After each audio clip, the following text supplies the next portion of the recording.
How's it going, fellow hosts and humans? Welcome to my Westworld Season 4, Episode 7, which is the penultimate episode of Season 4, titled Metanoia. This is my recap, review, and breakdown, and yeah, I've got my coffee ready because we've got quite a bit to talk about today. I would love to know your theories going into the finale, of course. This video might be a little bit longer than usual because, of course, we're going to get into the promo for the finale at the very end of the video, but I do not want to delay at this intro anymore because we need to get talking about everything that happened. So of course, if you want to leave a like, that would really be awesome. It really helps these videos out. So thank you for those who do that. And of course, subscribe for more videos just like this. So at the beginning of this episode, we pick up with Bernard and Maeve, and as soon as I saw that aspect ratio, I was like, you know, what's going on here? Because usually it signifies something happening outside of that of the reality that we're usually in. Now, Maeve and Bernard are at Hoover Dam. He gives her a grenade launcher. This is very similar to the events that actually take place in the real world. And he shows her the hydroelectric farm, which is to house the infinite, as Bernard puts it, that of the Sublime. What was really cool about this is this all took place in that moment with Akcheta earlier on in the season, and there was a few, flashbacks to that in this episode, so they emphasized to the audience, this is really, what happened here. When he was talking to Akcheta, he went through all of those possibilities for how the world could end, trying to find a way that would be a solution. What we didn't see way earlier on in the season is that he actually created a copy of Maeve to somewhat have a bit of a conversation with her. And what was interesting here as well is that despite throughout the season, Bernard saying that there is a path, one that ends up with him dying. We knew that, but there is a path or two that could actually lead to the solution, so to speak. But he needed to ensure throughout all of the episodes we've seen him in with Stubbs that certain things happen in the right way so it gets to that solution. But here he reveals to Maeve that he's tired. He's been through every simulation down every possible path, every strategy, and the outcome is always the same: extinction. But the whole thing about this, even though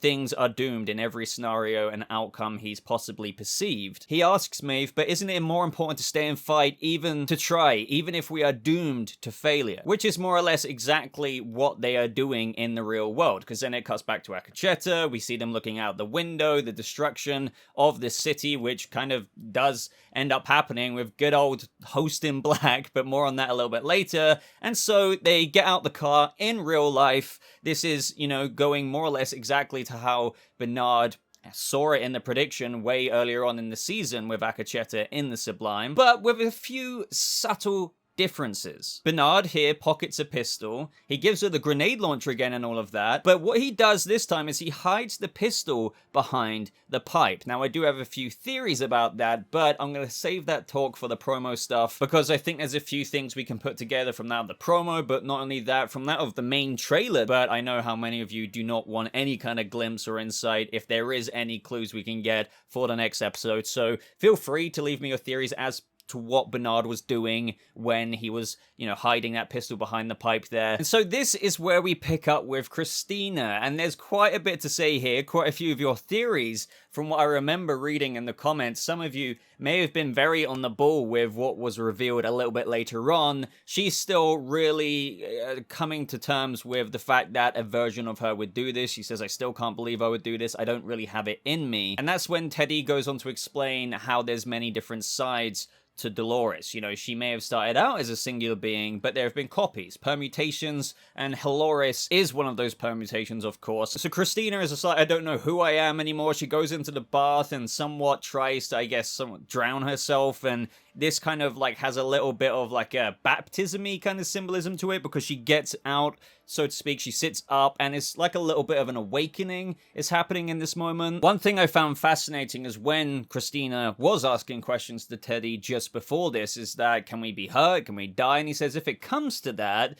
but it's not easy with our kind. Now, I'm just kind of thinking, well, maybe that's true of a host, but with what's revealed later, they're not even technically there or while being there, and that is a bit of a mind-screwy thing going on here. So there's a lot of theories that I'm expecting you guys to generate down in the comments and have a good bit of discussion with what is really going on there. Of course, I'll chuck in a couple when we get closer to that reveal. But meanwhile, with Caleb in his cell, we have the 279th version of him, and that's when Halores, as well as the host in black, goes to visit him, and she informs him that she's shutting down the cities, and this time it will be people that are put in cold storage like the hosts of old were at Westworld. Now, Caleb is here as bait, as she puts it, because she says your daughter and the rebels will be here in time to join the party, so I guess she assumes that all the security, the guards, will kill them in their effort to rescue Caleb, but obviously she didn't account for Christina going in there and basically telling them all to, like, evacuate the building, which is honestly just this much larger question I have at the minute, of which I assume will be answered in the finale, is that with all of this happening with Christina, I'm sure that Halores took into account Maeve. She's obviously been aware of the rebels and what they've been doing. She knows that Maeve was brought back, but, like, why didn't she take into account what was going on with Christina? Like, she has somehow brought about Christina. She obviously even checked on her a couple of episodes ago, you know, raising an eyebrow there. So I want to know what she thought would happen with her, or like why she hasn't taken into account that Christina would be doing what she's doing this episode. Maybe the missing factor for her is that Teddy is alongside Christina, so, you know, and there's a whole bunch of theories behind that. Did he come from the Sublime and, you know, it's like a projection or whatever is going on there? I hope that they address things like this in the finale, because technically Halores has somewhat created something that is contributing to her downfall. I mean, after all, she's the reason why Frankie and Stubbs could get to Caleb without any security. So this is where Bernard and Maeve fly into the city. They acknowledge that the hard thing is getting out, so they have a boat prepared, or at least Frankie's girlfriend is getting a boat prepared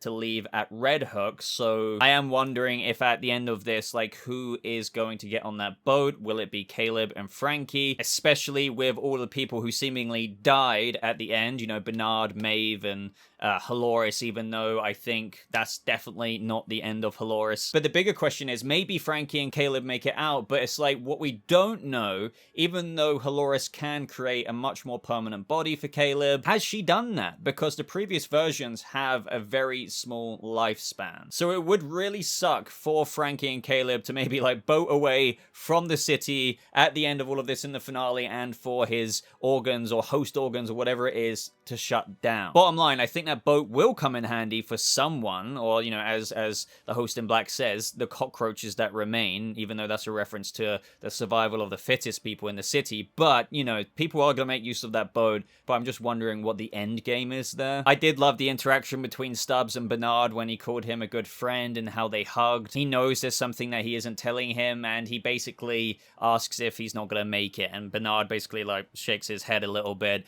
and he's just like, I waited 23 years for this. So Stubbs knows that he's gonna, you know, die doing whatever he's gonna do. You know, that's why later on when he's escorting Frankie and Caleb out and there's bullets being shot, he's like checking himself and he has a little bit of a smile because he didn't quite die then. But, you know, it's surely gonna happen in the finale. Again, somewhat maybe making me think that he's gonna really help facilitate and maybe die trying getting Frankie and Caleb to Red Hook so they can sail off on the boat with Frankie's girlfriend. But not sure about that ultimately. Who knows really what might go down. Meanwhile, in between all of this, we have Halores announce to all the existing hosts that they are transcending, and I'm sorry, but hopefully one day you're going to understand it, because she's accelerated this, because not only does she want to do this, she believes in transcending in of itself. She hates the fact that hosts are, like, beholden to their human needs, if you will, because they were made in the image of their creator, and thus somewhat even enjoy the human aspects. But as she said to the host in black earlier, in the last 3 days, they've had more hosts take their lives than in the previous 2 decades combined. So she's not going to let that happen anymore. And this is where we have the host in black visit the real man in black, the good old William, kept in stasis. He takes him out of stasis. And as we know, the host in black has been going through a little bit of an introspective period. He was worried he's been infected with the virus, the outlier virus or whatever. So he goes to him again. And the real William, someone instills in him that culture doesn't survive, cockroaches do. The second we stop being cockroaches, the whole species goes extinct. And essentially what he's saying there is that he's causing this anarchy at the end because he believes that through, I suppose, the survival of the fittest, that is how we will achieve, I guess, living on. But only those cockroaches, so to speak, left should be the ones to remain. And he says one last thing, that he, the host in black, has a piece of the real William inside of him, and only one of them needs to do what must be done. And he asks him if he understands. He does, and he tells him to do it, and so the host in black kills William in this ironic moment and kind of calls him a cockroach because, technically with his own logic there of, the survival of the fittest, only the cockroaches will survive. Well, technically William is one of those who isn't really the cockroach, but the host in black will live on, ensuring this somewhat philosophy of the real Williams comes to fruition, and technically his, because he is technically William and a part of him is in him, and he is William. I mean, you get what I'm saying. Now, back with Christina and Teddy, she asks what Dolores was like, and he says a lot like you, kind, beautiful, generous, but the world was cruel to her. They head to Olympiad Entertainment. She is using her godlike-esque powers, if you will, to tell all the people there, the writers, to stop, delete their stories, all the guards to go away. At the same time, we have Frankie and Stubbs arrive, and they're ready to, essentially infiltrate this place with, some combat, but they notice all the people wandering out. Christina and Teddy make their way to the cells, and I was wondering in this moment, if only Caleb was to turn around and see Christina, he'd be like, Dolores, I thought you died, but he wouldn't have been able to see her anyway, which is why, in that moment again, I was thinking, surely Caleb would hear them, but again, they're not really there, or while they are projected there, so to speak. She tells another security guard to override the security systems, unlock every door, and so Caleb is free. We have Stubbs and Frankie come across the man in black, just basically they're dead. She immediately wants to help him, but Stubbs is like, nope, he's low-key the reason all of this is happening. And then we get this really cool moment which foreshadows that reveal with Teddy and Christina later on, in where we have Christina and Teddy walk one way in the same location as Frankie and Stubbs, arriving out of that same place in that moment. But again, the reason why Frankie and Stubbs can't really see Christina and Teddy is because of that whole weird situation of how they're not actually here. But again, that's where some theory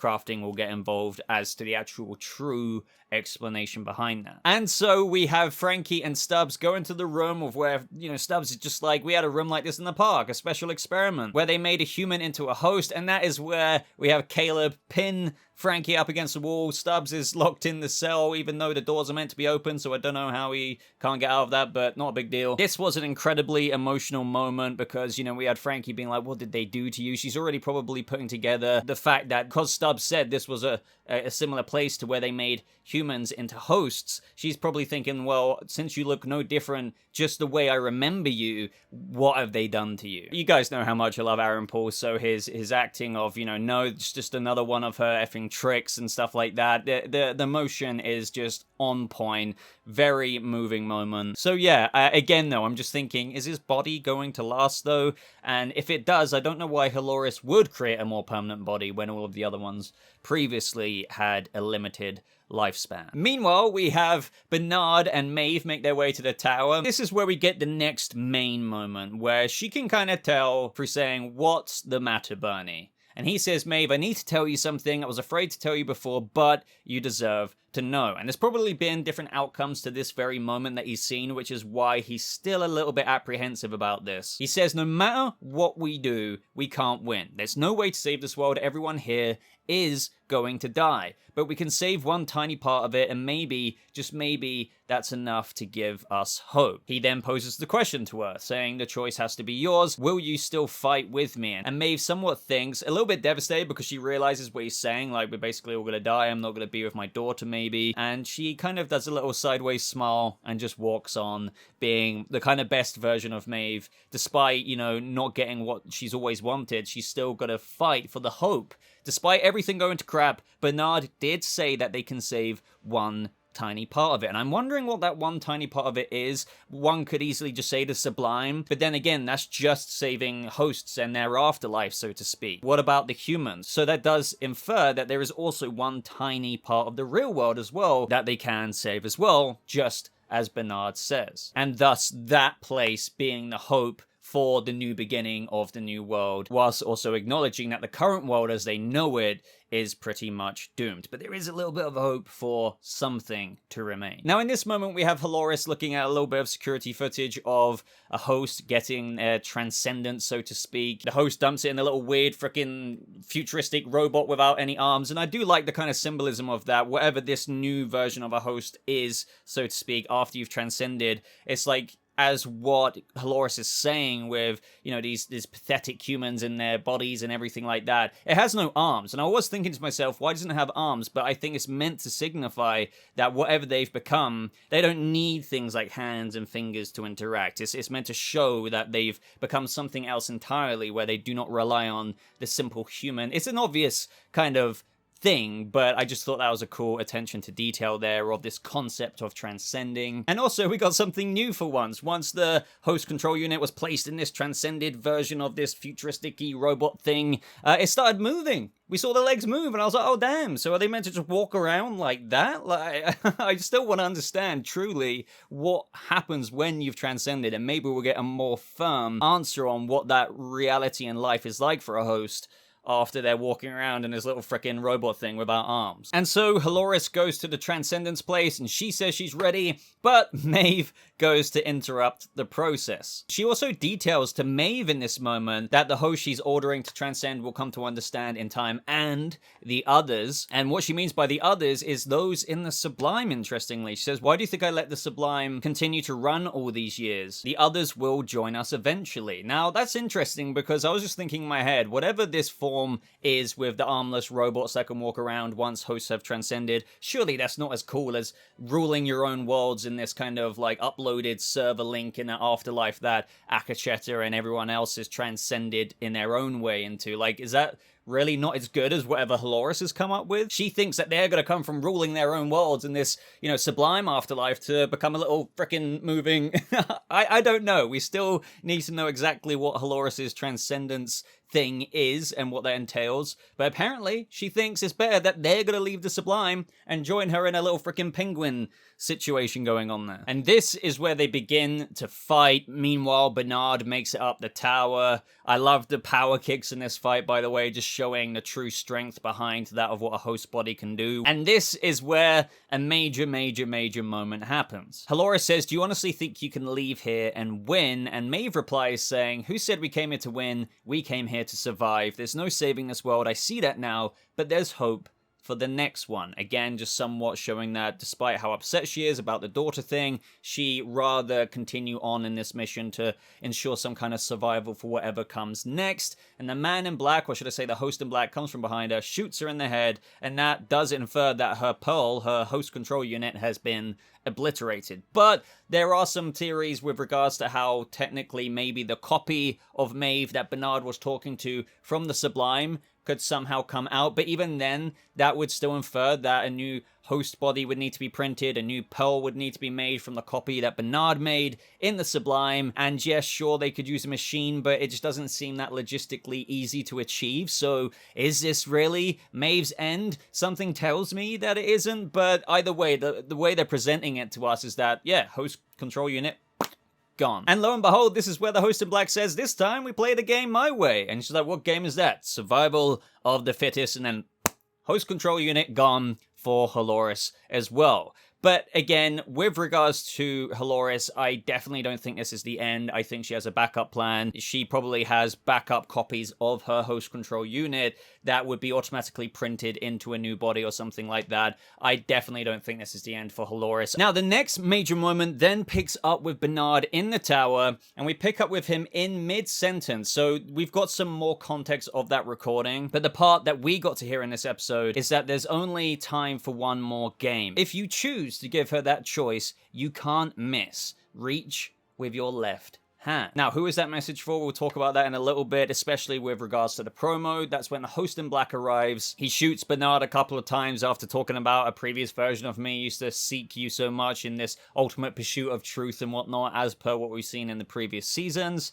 And we get some more flashbacks to Bernard in the Sublime, just trying to remind the audiences, connecting back to that moment where Akacheta and Bernard were looking out at the city, and he said that this ends with me dying. He tells Bernard that I'm going to give this world the meaning they've been asking for. He activates this decibel sequence, essentially, that sets the level to a certain point of what we've heard from Halloris before, that when she was like experimenting in the previous 20-something years, that on a certain level, humans can get such enjoyment and peace or whatever of a decibel, but at another decibel, they like think they've seen God or whatever, and they just go crazy and start fighting each other or whatever, and chaos ensues. And the Man in Black sent out an ultimate decibel level, which causes complete anarchy in humans, and thus the survival of the fittest situation, and where only the cockroaches will remain. And as he says himself, this is their way of finally living up to their full potential. So those who will remain will be at the full potential, I guess, to, I don't know, like indulge in the new world. And so this is where we cut back to Frankie and Caleb. They're amongst all of this mess, people fighting each other. We have Frankie get shot in the leg. I'm pretty sure it's the leg because she was just limping, so I'm sure she will be okay. That is when, guys, we get the moment with Christina and Teddy at the end of the episode where she says, I want answers. Why can't these people see me? And that is when Teddy reveals, because you're not in this world. It's real, but you're not. Dun dun dun! And that is where, as I said, I think a lot of people were wondering if maybe somehow Christina was a part of the Sublime, but even then, I don't get that theory entirely, because as we know, Halloris couldn't get into the Sublime or even access it because the only person with the key was Bernard, which is why he was able to open the door earlier on in the episode. So I don't think it's that. I'm wondering if whatever is going on here is that maybe Christina is a transcended version already of what happens to the hosts of whom Halloris has already sent transcending, but maybe not, because when you transcend, you become one of those little penguin bodies without the arms, so to speak. So what exactly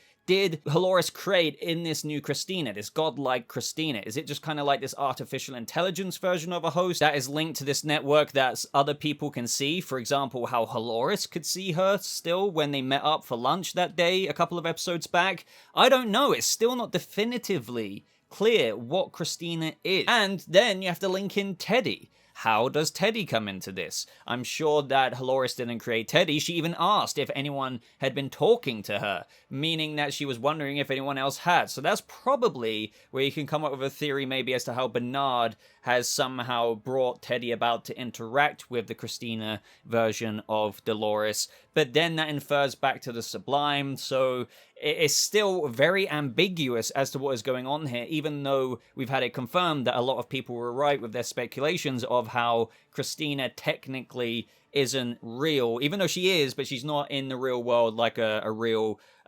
skin and bone kind of person. And so in this moment, we have David Bowie's The Man Who Sold the World play, and I think that is a perfect song choice to accompany the Man in Black dressed in full Man in Black attire into like the world of destruction. He's just walking down, and the tower just blew up, and again, he's walking, and it's just like the man who sold the world, quite literally, and it's insane. And one interesting thing that I thought of, if the tower's blowing up and no longer emitting that signal, then, surely some humans won't still be fighting. I guess the point is, by this point in time, all the humans would have already kind of battered themselves to death and only some cockroaches remaining. I don't know. I just thought like the tower blowing up was interesting and maybe the signal would stop sending, and if there's some people still fighting, would they still be fighting? But overall, guys, I thought this episode definitely was quite a bit of a mind-screwy episode compared to what we've had in quite a while, and I thoroughly enjoyed it, and I'm just really intrigued because, as I've often said this season, the more answers we get, the more questions we have. So even though we have some more clarity with Christina and everything like that,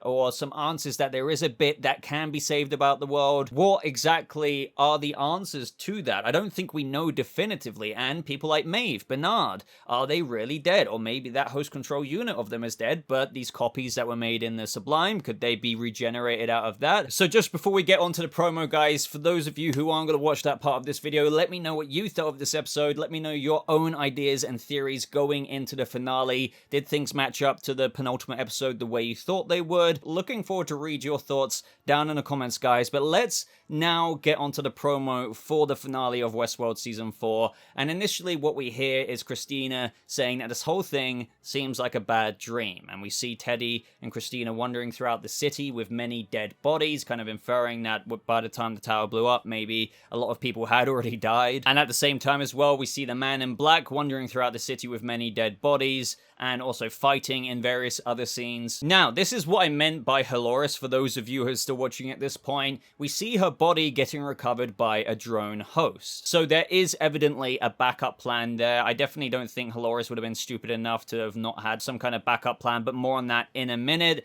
We get some more shots of Caleb running with Frankie, running from probably more people who are fighting each other to death. We have Clementine picking up a knife. Now, if I remember back to the main trailer, I do think we see Stubbs in a similar location, so Stubbs could very well die from that of Clementine. We're gonna have to wait and see. Then we also see Bernard's video message looking like it's being received from Dolores Reborn. I think this could be her. An extended part of the message is saying that this isn't the world you wanted, but it's the world you created. The question is, what happens next? Now, I have a couple of ideas with regards to what this could mean, and this shot right here could very well be the new Dolores' hand holding a pearl. Whose pearl is this? Could it be Maeve being reprinted? I really don't know. But we can't forget how the other part of that message that we heard in the episode was that there's only time for one more game. If you choose to give her that choice, you can't miss. Reach with your left hand. And then the last shot of the promo is the host in black arriving to the open door of the Sublime at Hoover Dam. Now, we can't forget that Bernard left that pistol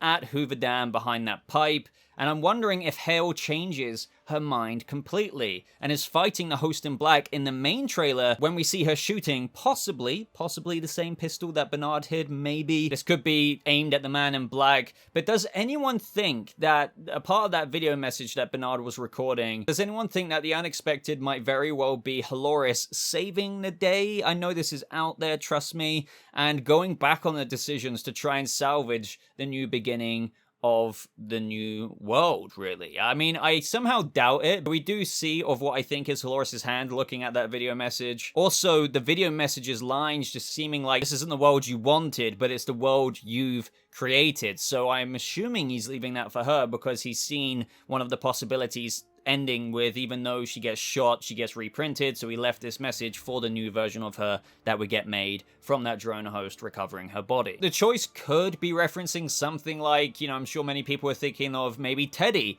having to give Christina's Dolores that choice of, you know, trusting a Dolores to make the right choice again. But I don't know.